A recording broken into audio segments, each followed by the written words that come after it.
Good morning, good people. Welcome back to LoveBabz, Love Talk. I'm Babz Rawls-Ivy. I've got Caroline Nobo from the Justice Collaboratory in the house this morning, and she's going to be talking about, well, what is the Collaboratory at Yale Law School? And two, the Notebook.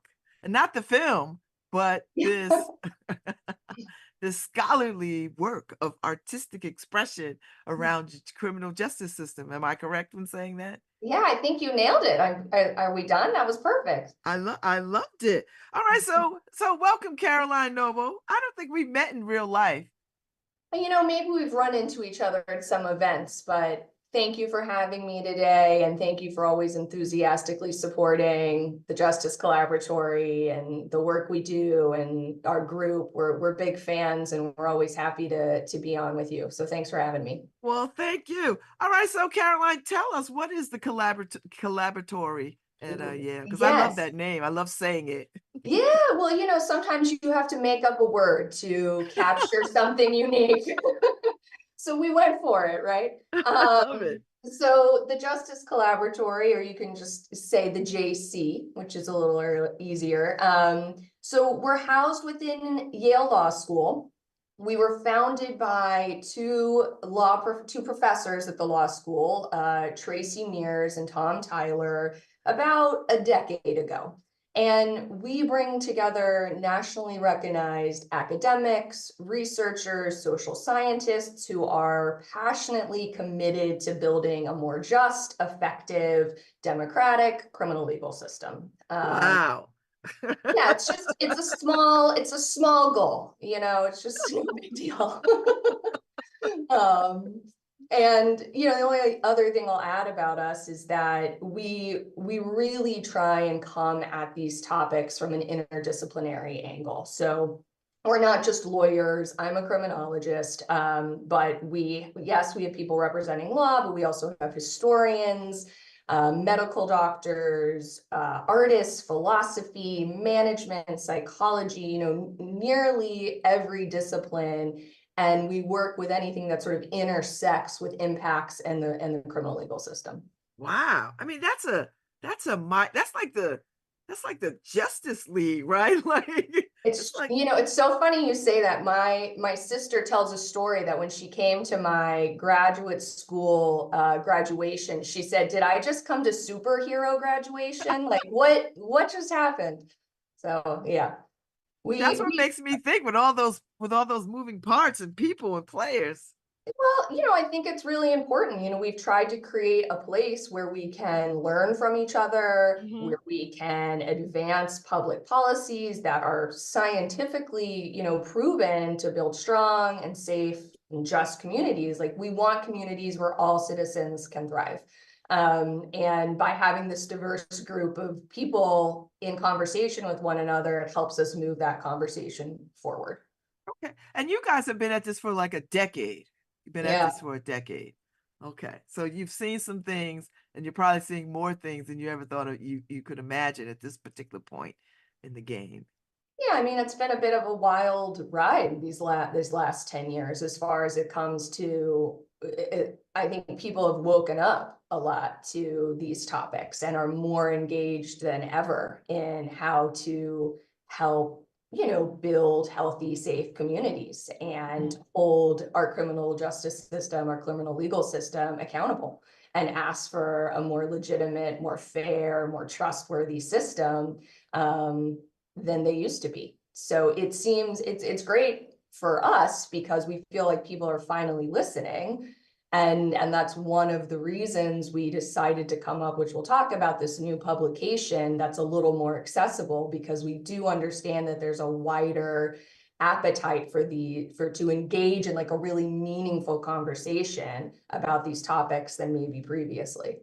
And so you're talking about the inaugural edition of the Notebook, Yeah. right? And it's your take on an accessible and engaging publication dedicated to the themes that you care about: justice, safety, science, community, and vitality. I Yeah. love the vitality piece because that, to me, that speaks to humanity and how we are with each other. So maybe I'm wrong about that, but I like that thinking.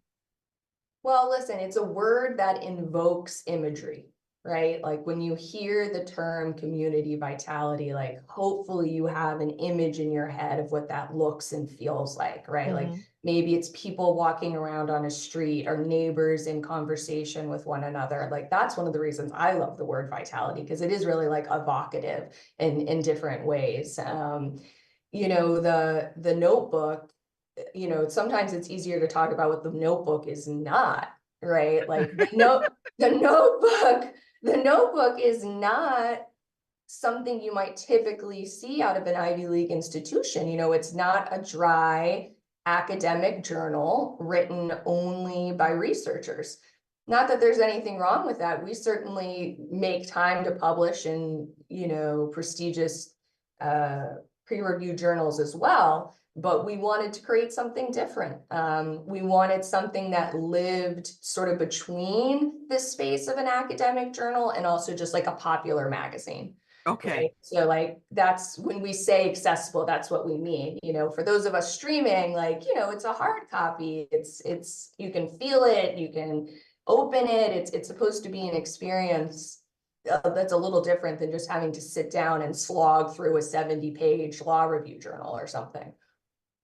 So, so when you decided to do this, you get it around the room, you get around the table, have some beer, some pizza, whatever it Yeah, is, it's and you exactly what we said, "This is what I could," because I love these kinds of when people get together to brainstorm about how we Mhm. gonna do this, and it's Yeah. innovative. You bring all some of the best creative minds. What did you know you absolutely had to have in it? Like, what was the things that you knew that you're like, okay, we got to talk about this, and we got to talk about this, and we need somebody to write about this.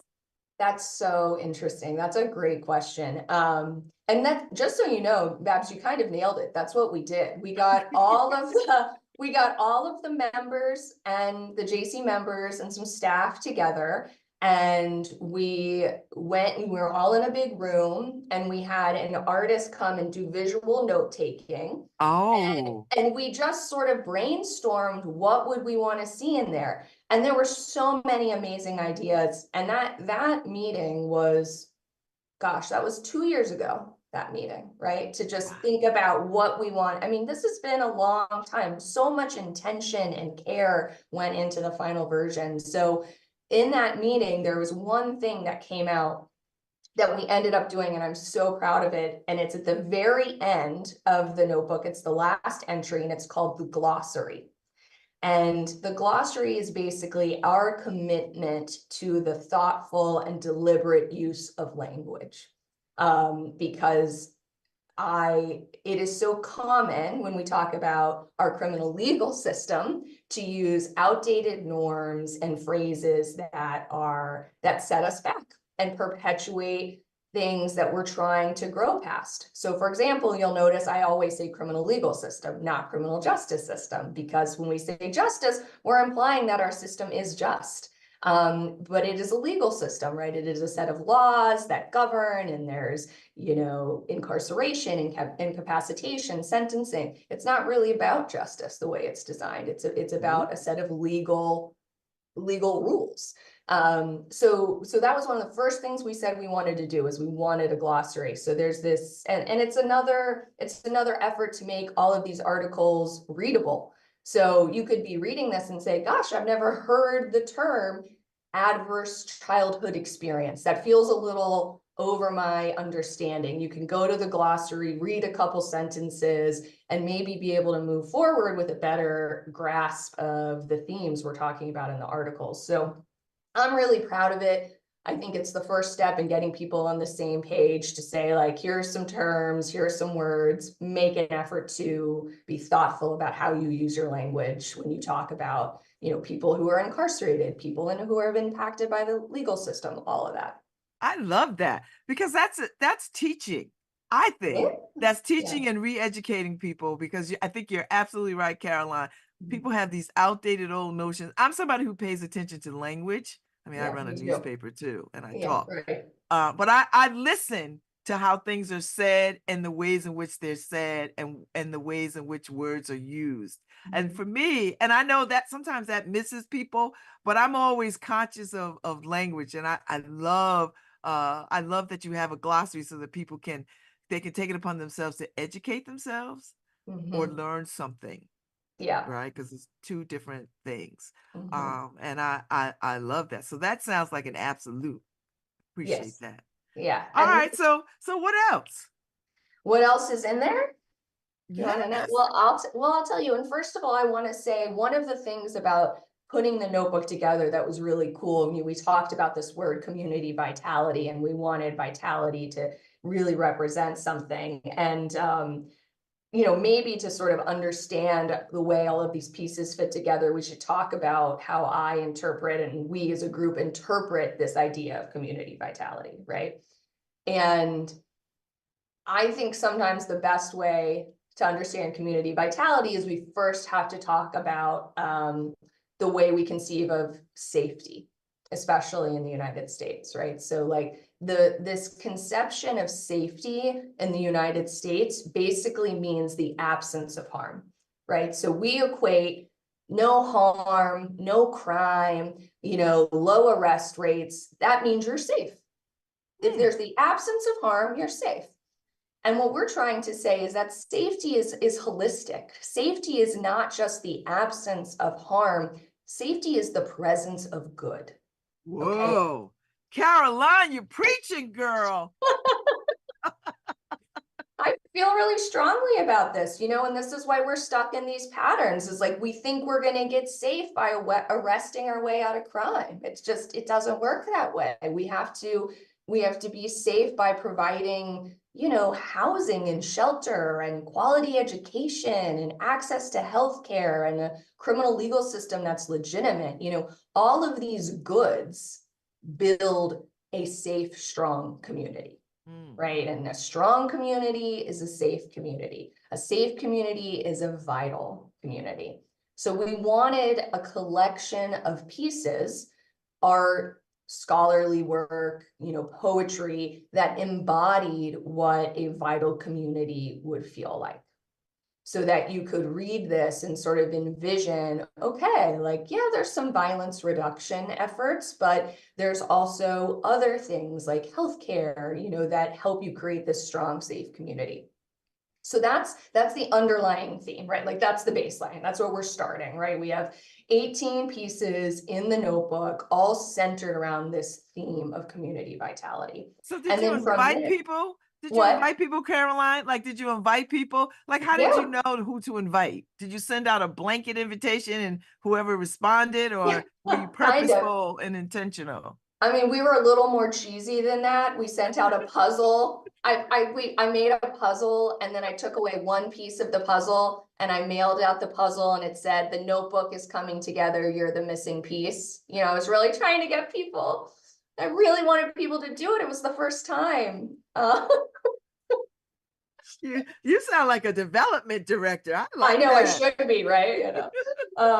So how we solicited the pieces is, the way the Collaboratory is structured is that we're members, right? So there's a group of members, some at Yale, but also other universities. We have members at Columbia and Barnard, at Johns Hopkins, at Colby, at Boston University. They're the core group. So we started by asking the members, would you like to contribute a piece to the notebook, with the understanding it is a different medium to share your voice than what you've typically done? And it was a loud, enthusiastic yes, because they also felt like sometimes their ideas were trapped in the traditional modes of sharing academic scholarship and academic thought, right? Their pieces are getting stuck behind journal paywalls, right? And so they were like, wow, I can write something that's going to be free, that's available to everyone, that's like accessible. So we started with the members. And we have 8 members who contributed pieces, which is great. Or I guess 7 members wrote pieces. And then we have, a full-time staff that run the Justice Collaboratory, and 8 staff also contributed while Wow. simultaneously working on the production of this. So that was really meaningful to me that we had such a mix. And then it was just kind of word of mouth. We get emails sometimes from people. We had a couple contributors, 2 contributors who are currently residing in correctional facilities, who have reached out to us about working with us, that were able to author and contribute pieces to the notebook. We have another author who was incarcerated at the time and then was released during the publication. His piece is fascinating. It's called Felony Finance by Neil Gallagher. Definitely check it out. So the range of contributors is really, really unique. We sort of have, there's something for everyone. Oh, I love that. So how often do you think you're gonna come out? Is this how often are you gonna publish?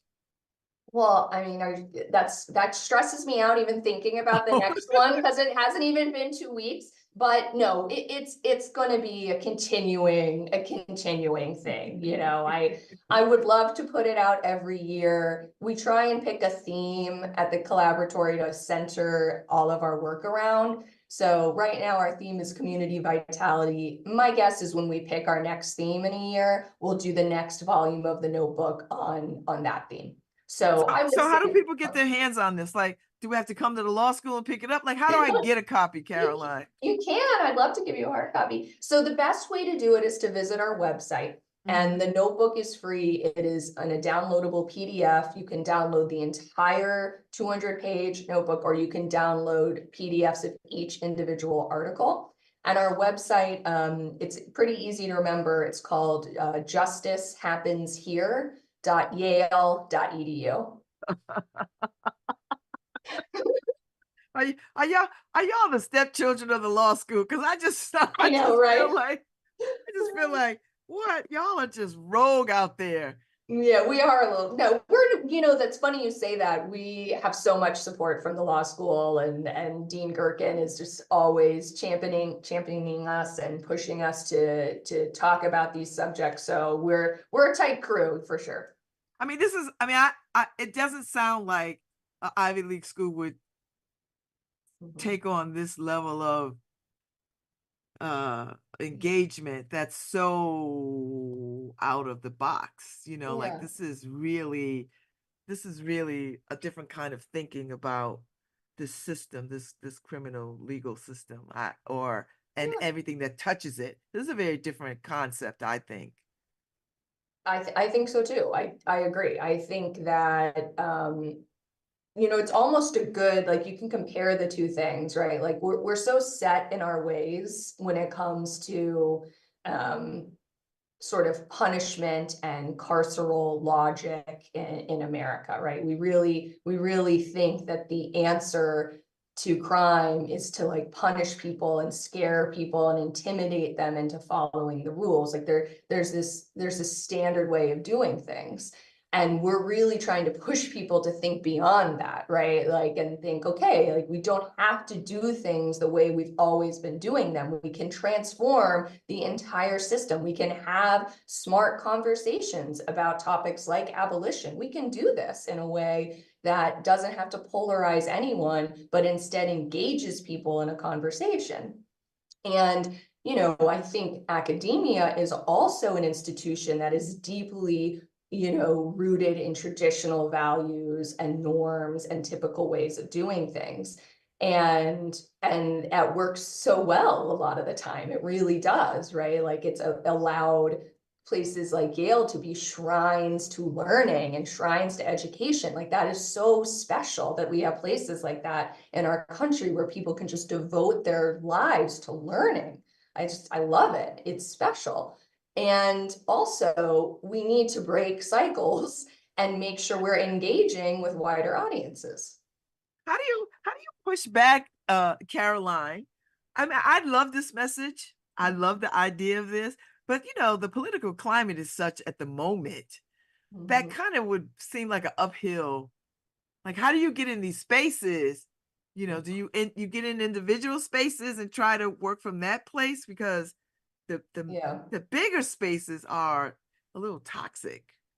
Yeah, and I will say I want to mention one piece in the notebook. Like a lot of times when we talk about this work, and it can be hard to imagine how you maintain hope for change.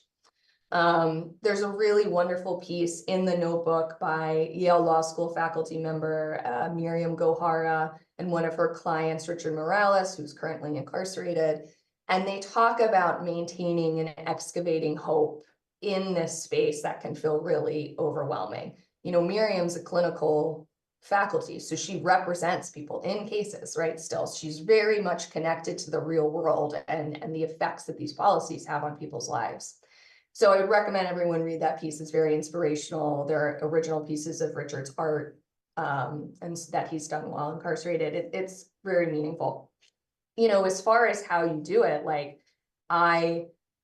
I think there is also, even beyond the Justice Collaboratory, there are so many great centers, research organizations, advocates, community builders that are doing this work every day. Like, we really have created like a movement for social change and we have made progress. Like, even we're talking about language, Babs, like the term mass incarceration, like I don't think people even really were using that in day-to-day conversation that long ago, right? The fact that people want to talk about abolition, right, or want to at least understand what that means, like I do feel like we are making progress. It's just not, it's not as fast as the science is telling us it could be, right? Like, you know, we really know what works in this space, and the policy and the politics of it are sort of holding us back. And that's the only thing that gets frustrating, is like, we know better now. So when is it going to catch up to what all of us working in the field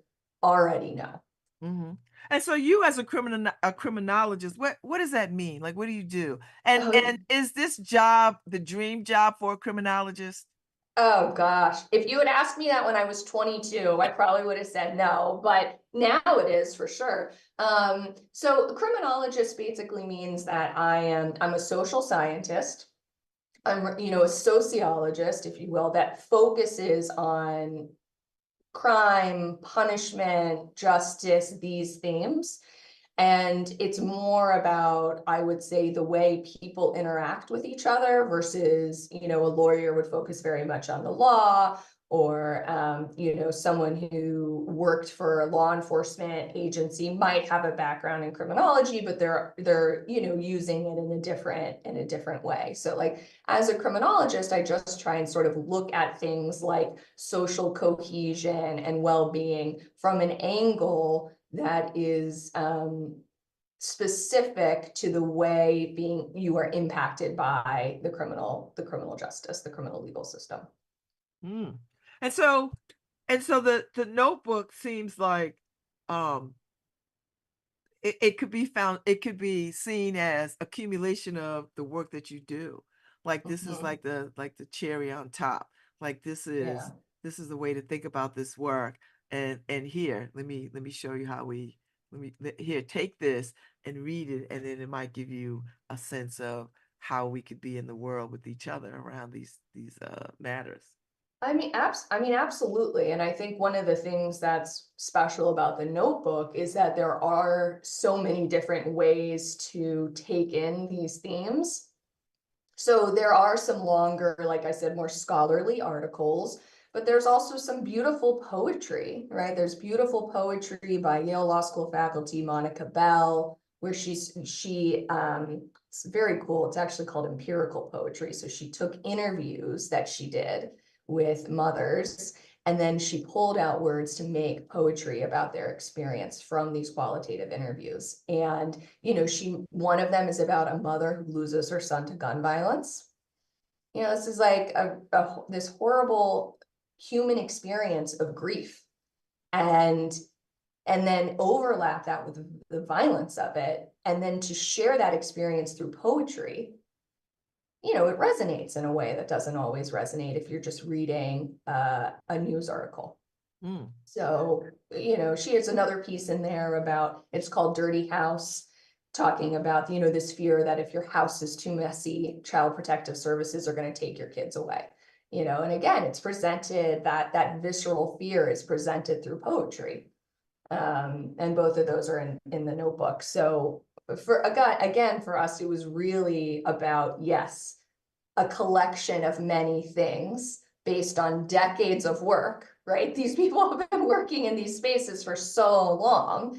And to be able to sort of put this research and personal reflection and poetry into something tangible, yeah, it definitely feels like we've accomplished something Mhm.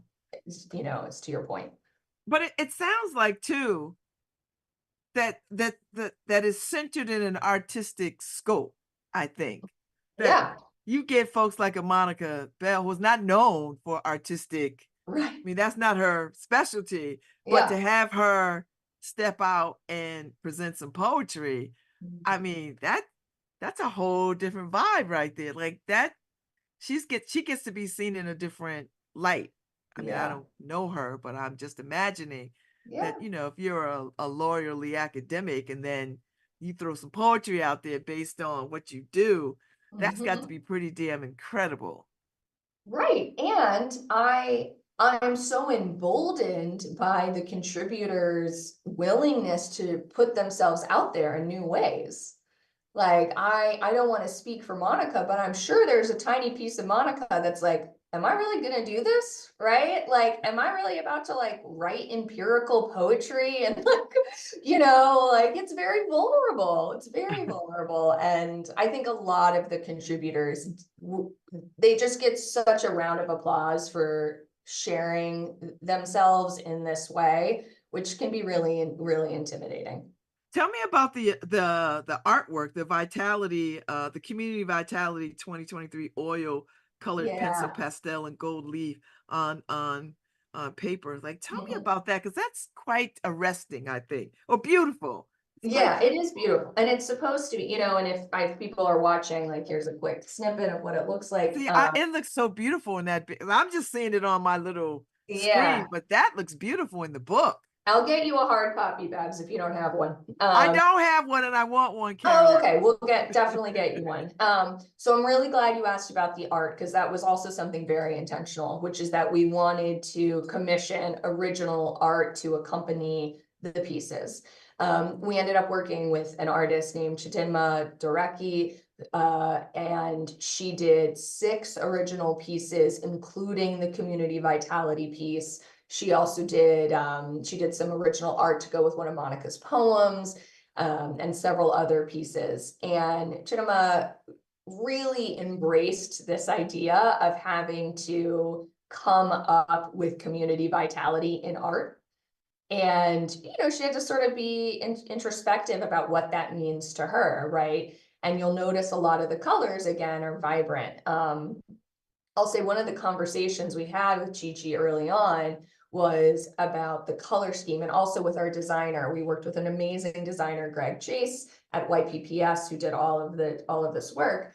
And we noticed when we first started getting very, very early on, but we started getting like color palettes or some of the early art, that the color themes were sort of like depressing, right? They were like dark, and you know what it is? It's because we have this bias when we talk about when we talk about justice and safety, we immediately picture, a dark prison or something scary. And so, it was coming out in the color scheme, right? And we had to sort of recalibrate and say, no, we're talking about vitality here. We want the colors to be bright, to be lively. We want them to represent life, right? Not these negative conceptions we have of these topics.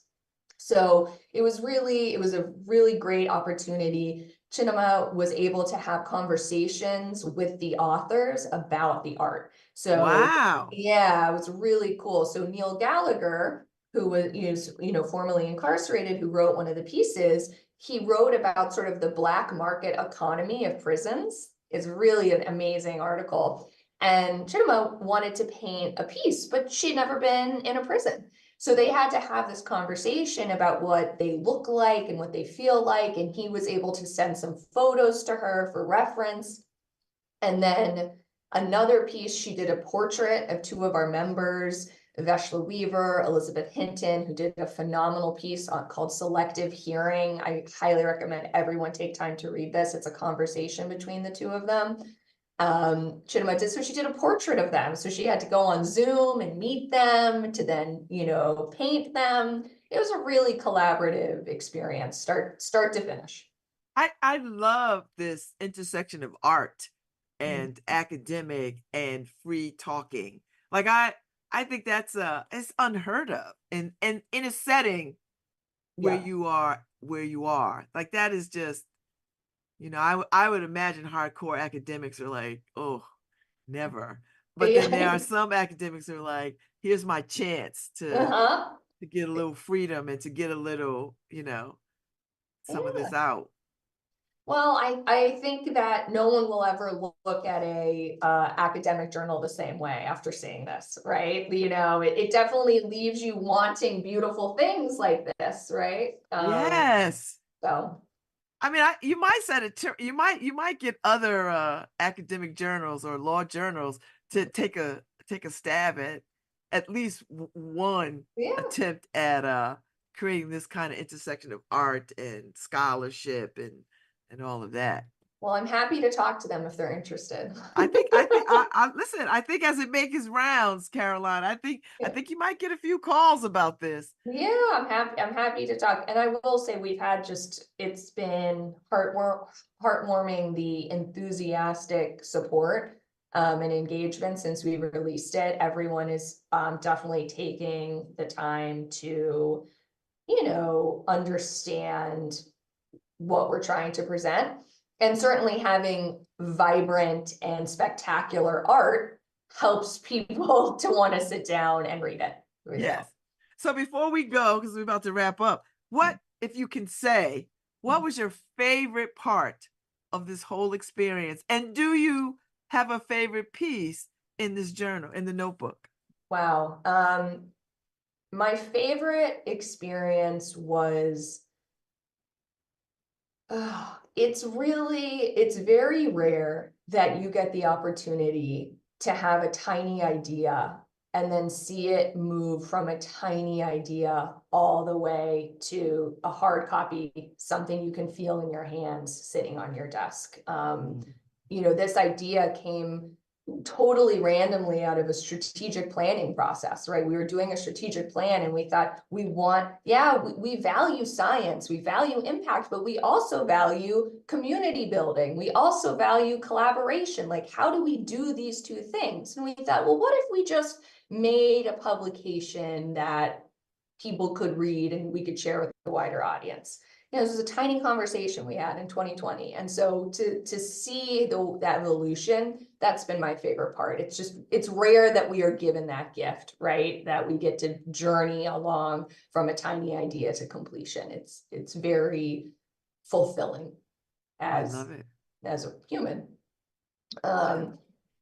And my favorite piece, they're all really I good. know. I I know. have to say, if I was going to encourage, they're wonderful, but if I was going to pick a couple of pieces for this audience to take some time to read, one great one is called Nothing About Us Without Us, which is Yes, FUBU. yeah, which is focused on New Haven, and that's page 84. That has to do with a collaboration between Justice Collaboratory and some New Haven community members who joined our team as researchers. I know you've had some of them on the show before, Babz, to talk about this.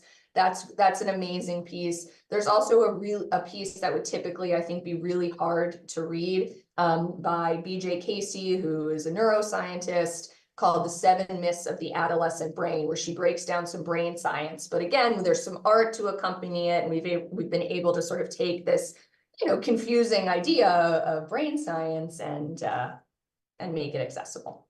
Oh, I So I love would it. say those two to start. Thank you. Caroline, you can come back anytime you want and talk about anything you want because I've enjoyed this immensely. I can't wait to get my hands on the hard copy so I can pour over it. And I hope that it gets out to the wider community because I think this is a good step in the right direction and bringing us all together to talk about things that have direct impact on our everyday practical lives. I could not agree more. Thank you. Thank you again for having us. For having me and supporting the JC over the years. It means a lot. I do. So come back anytime you want. If you got something else in the hopper, let me know. Come I through. will. Thank you, Caroline. And say hi to everybody over there at the Justice Collaboratory. I appreciate them very much. You got it. Thank you. Have a good day. All right. Take care. All right, Harry Droves, that is it for a fine Tuesday. I did a lot talking today, and I've enjoyed every minute of it. I had two very distinctively different guests, and I've enjoyed both conversations immensely. I'll be back tomorrow with Karima Minkins, who is the town clerk for Hamden, because Hamden, y'all, is looking for people to serve on their commissions and boards, and they're coming on to make the pitch to the wider community about some civic duty. So tune in tomorrow, 10:15. I got Karima Meekins from town town of Hamden, town clerk. And thank you all for listening. And I'm out.